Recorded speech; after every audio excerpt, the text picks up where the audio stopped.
Moral choices in video games. When I say that, what games come to mind? What choices in those games? In the games you thought of, were the moral choices easy to make or were they more difficult? Was there a binary right and wrong answer? Or were things not so black and white? Growing up, moral choices in games were something that always interested me. Up until the age of 12, the closest things I had ever played to RPGs were games like Zelda or World of Warcraft. That all changed in the year 2010 when I watched one of my favorite YouTubers at the time release part 1 of his Oblivion Let's Play. Hello everyone, how is it going? I am WoW Krendor, and welcome to Learn to Play Oblivion! I was enthralled, seeing just how open the world was, and more importantly, seeing just what that YouTuber could do. He could sneak, he could steal, he could be a thief, assassin, a hero, a wizard, whatever he wanted to be. He could be a good person or a bad person. I had no idea games could be so open or so free with their choices. A few months later, and I got the game, playing it to death. But even after all of that, I still wasn't satisfied with what choices I could make. I wanted something a little bit more. And then in walks Fable 3, a game I saw while flipping through a magazine at Take Your Kid to Work Day. Fable had a binary moral choice system, which meant for each choice there was a good and an evil option. So now there was less freedom in precisely what kind of person you wanted your character to be, but choosing a path would in theory lead to lots of new story events and decisions you could make, good and evil. While I did enjoy the game despite all the valid complaints it has, I didn't so much like the system. It wasn't really the choice-based system I was looking for. It was really just one choice made at the beginning. Are you a good person or a bad person? And then throughout the rest of the game, you followed that choice. There was only one choice. Then in comes Dragon Age Origins, which I bought later. Its morality was far less linear, focusing on complex choices with a lot of gray. The only way the game judged you on those choices was through your party members' affinity, which would go up and down depending on their personality and what choice you made. Some of your party members preferred cruel, pragmatic acts, while others preferred just and righteous ones. There were those in the middle, and so on and so forth. On the surface, it sounded like my perfect morality system, but there were problems beneath. Most options in Dragon Age Origins have a good outcome, a golden outcome, one where everything works out fine for the vast majority of people. And it's not shy about hiding this golden outcome either. For example, and spoilers for the Redcliffe storyline, let's talk about Connor. Connor is the son of the Arl of Redcliffe, a place you're trying to get support from. He's been possessed by a demon and is destroying the town. It's up to you to figure out how to save him and the town. There are plenty of ways you can do this. You can straight up ice him, slapping his mother and killing the demon-possessed kid. You can make a deal with the treacherous blood mage in the cellars, sent here to kill the Arl himself. But the deal would require a sacrifice, the kid's mother. If that's all there was, this would be an interesting choice. Do you kill the kid, ending the problem quickly and without risk?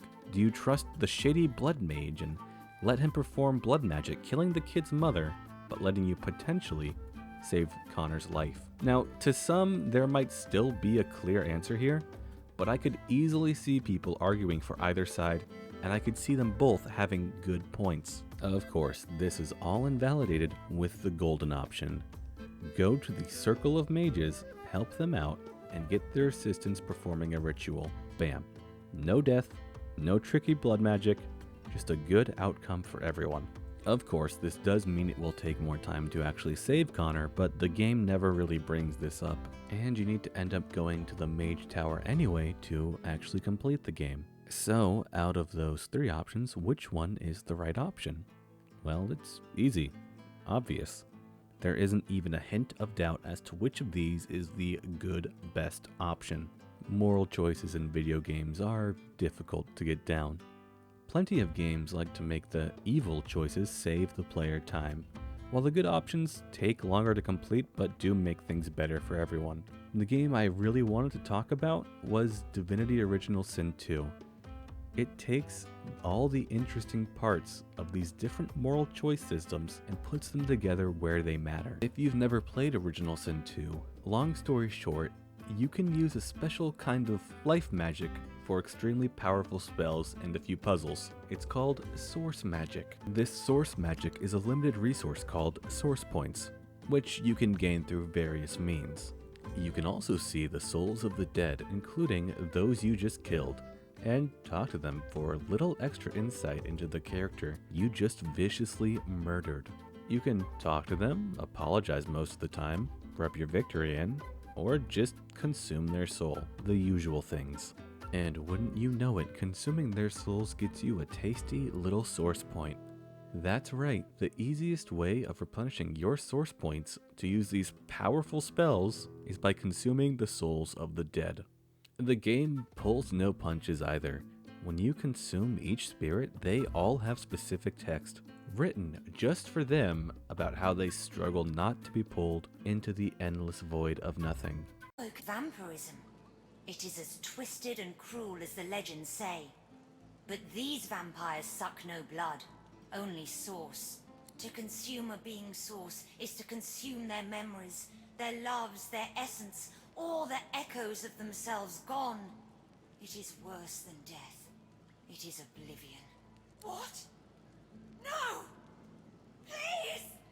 Don't! The spirit of the apprentice vanishes, her final shriek of terror cut short.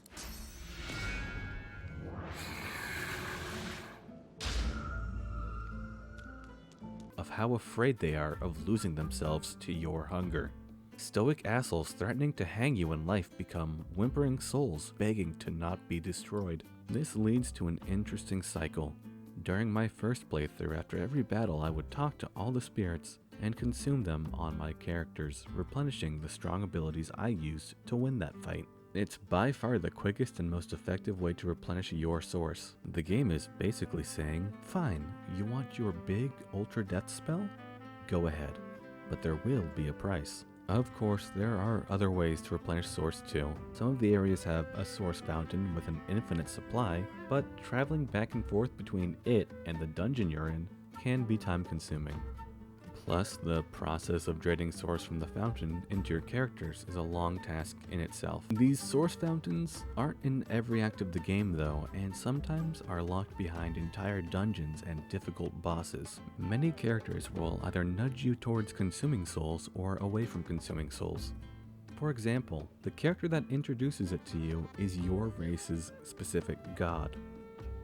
They tell you that you need to absorb souls, you need their power, you need to grow stronger. It's a little hard to say something isn't justified when a literal god tells you to do it. You can have a code, absorbing only those who deserved it, or absorb everyone, using an ends justify the means mentality.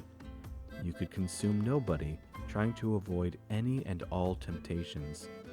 The choice is yours to make, and that is what I feel more games need. Not binary moral choices, not moral choices with golden options thrown in. They need interesting micro-moral decisions that directly impact your gameplay. I've always believed that games are at their best when they mix story and gameplay, and Divinity does that excellently with each and every spirit encounter. Basically what I'm saying is, let me consume the souls of the dead for more power, video games. Thanks.